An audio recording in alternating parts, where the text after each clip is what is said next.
Morning, Harlan. Here will be the last two books for the Life in Christ series. These are volumes 7 and 8. All right, let's move on to the important stuff, the jokes. An engineer dies and goes up to heaven.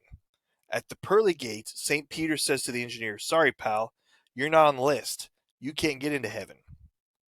The engineer says, "Wait a minute. I always donated to charity. My wife and I raised two orphans we adopted. I attended church regularly. What do you mean I'm not on the list to get into heaven?" St. Peter says, "Look, I don't make the rules. You're not on the list. That means you go to hell." The new engineer goes down to hell and introduces himself.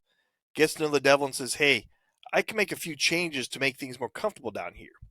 He installs a state-of-the-art air conditioning system, and all of a sudden it's a pleasant 68 degrees Fahrenheit in hell. God looks down and realizes he must have made a mistake and given St. Peter the wrong list.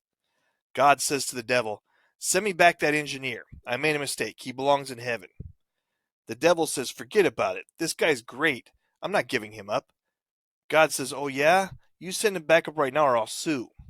The devil says to God, "Oh yeah? And where are you going to get a lawyer?"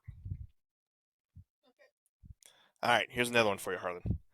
David sets up Andy to go on a blind date with Melissa, a friend of his. But Andy is a little worried about going out with someone he has never seen before. "What do I do if she's ugly? What do I do if we don't connect?" says Andy. "I'll be stuck with her all night." "Don't worry," Andy said. "Just go up to her door and meet her first. If you like what you see, then everything goes as planned. If you don't, just shout, 'Ah!' and fake an asthma attack." So that night, Andy knocks at Melissa's door, and when she comes out, he is awestruck at how beautiful and sexy she is. Andy can't believe his luck. And Andy's about to speak when the girl suddenly shouts, "Ah!" All right, Harlan. Love you. Have a good night.